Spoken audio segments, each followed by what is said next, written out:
Okay, we're back. We're picking up where we left off. This is part 2 of our lesson on the roll cage. And here we're going to add a uniform field that will act upon our roll bar in order to push it down the street. Now ultimately this is also going to cause the flipping. So let's select our cage and I'll go to Fields and choose Uniform. Something to note here too, do make sure that you're in nDynamics for this. There is a separate uniform field. In the regular Dynamics, it does not connect in the same way. So make sure you're just under nDynamics and choose Uniform. And that uniform field is going to be placed in the middle of our world or in the center of our world. I'm going to leave it right there, mainly because our scene was built around that anyways. So that's going to work just fine for us. And we're going to go down and we want to modify our magnitude, attenuation, and our direction. First up is the direction. We don't want this to push our object into the X value. We want it to go into the Z, as we can see right here. So it'll push down the length of our road. As far as the attenuation is concerned, I'm going to drop that way down right away. And we'll just set that to 0.08. So that I don't have a really lengthy fall off there. It's just going to drop it quickly.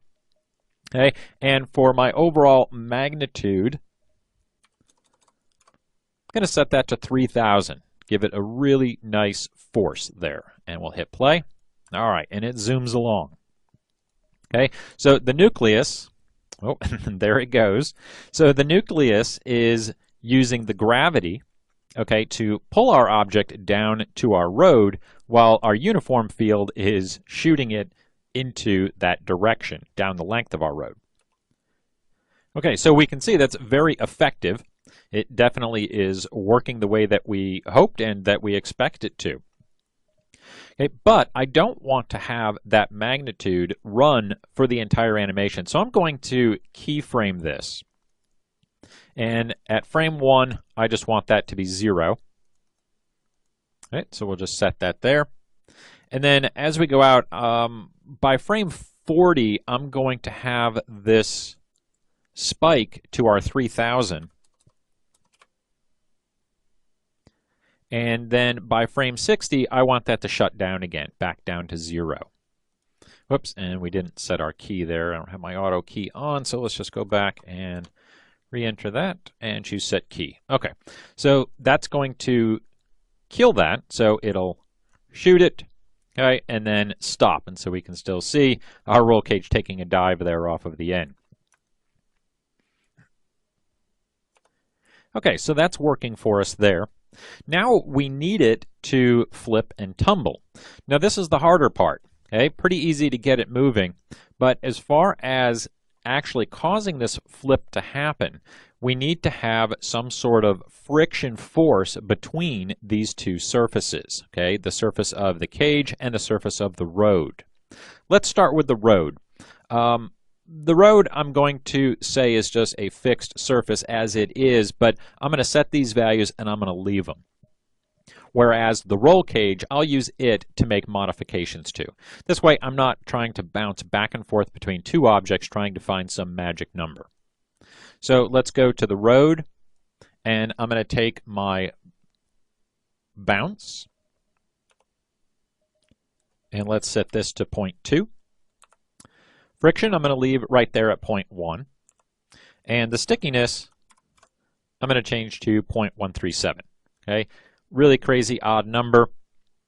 But as far as the stickiness is concerned with the road, it really works out well. So I'm just going to leave that. I know that that value works in the direction that I'm headed, so we're just going to go with that one. And then let's go to our roll cage. And we'll modify our bounce, friction, and stickiness here. Now before I do that, let's just see how things are coming along. Let's just hit play. All right, perfect. Okay, not flipping, but it's not freaking out. It's not running off of the end of the road either. So moving forward, we can see it's definitely got a little bit of friction there between the surface as it kind of swiveled just a little bit and a little bit of curve as it drove down the road. So now for the bounce of my roll bar, let's just start that right there at 0.3. I'll leave the friction right there at 0.1, and let's then take our stickiness, and we'll try a value of 0.1 there. And we'll hit play. Okay, pretty cool. Comes down the road and then kind of spins out. Not too bad, still not flipping over on its side. Now what we could attempt to do here is to take that uniform field animation and continue it a little bit longer. Then when it spins out and goes to its side, that could cause it to flip. However, there's a lot of ifs that are in that. So instead, what I'm going to do is just take my roll cage and I'm going to start it off with a rotation already in there. Okay, so I'm just going to rotate that in the Y, somewhere right around there, and hit play. Okay, and boom, we've got a truck rolling. Okay, now that worked out pretty well. Okay, but if we want to experiment a bit, we could try taking the stickiness down to 0, okay, and see what we get. Remember, the road still has some stickiness, so that will still cause some action there. Whoop, and we just fell through the surface. Now this is a great point. So let's hit play again. You can see that the simulation says, nope, not going to do it, and it just falls into oblivion. This most likely, okay, is being caused by our substeps and our collision iterations. They're really low. 3 and 4 are the default settings. I'm going to crank those up just a bit. So I'm going to go to 6 and 20, and we'll hit play again. Okay, definitely a little slower this time. Okay, and very different simulation. Not falling through the floor, though. That's good. So we're going to have to keep that up high so that it doesn't fall through the floor. Okay, and now we can just kind of play with these numbers to see what we could get. So let's take our friction down a little bit, and we'll play our simulation again. Okay, still not enough action there. Let's just try taking that all the way out. Okay, not enough flipping there at all. So we can go back and forth here between our friction and our stickiness, okay, to see if we can get just different variations in our simulation. Okay, and we can get all sorts of different types of flips out of it here.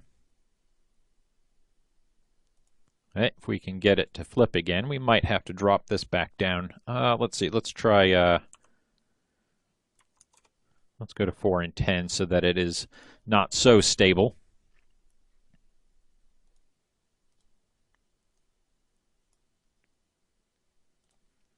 And let's see.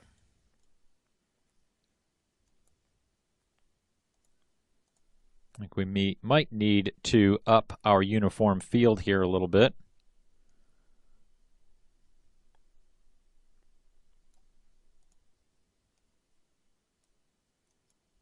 We'll try with 0 friction.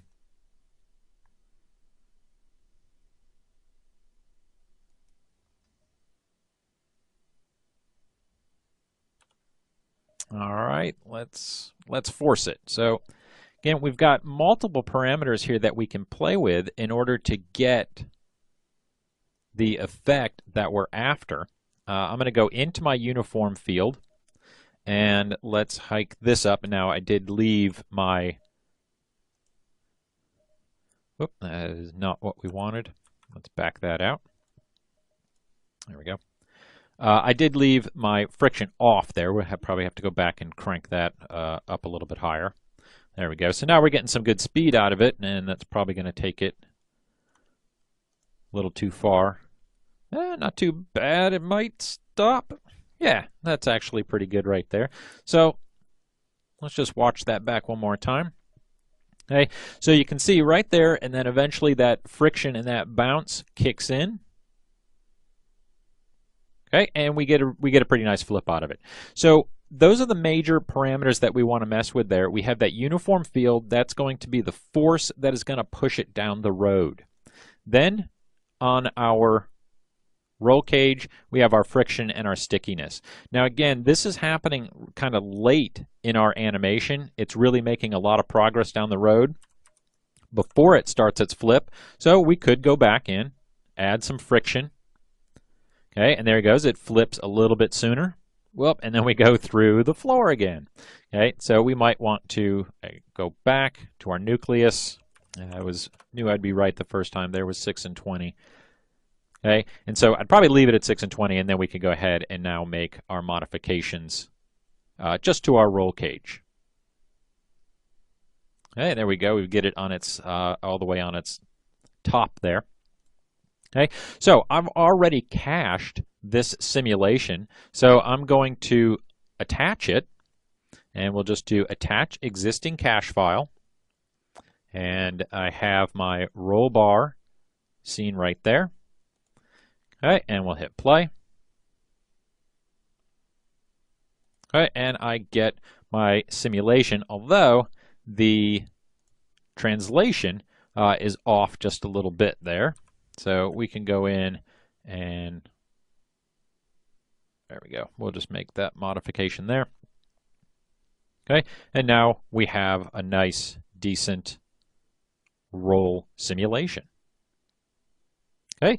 All right, that concludes our lesson here. That is a look at part 2 of our roll cage simulation.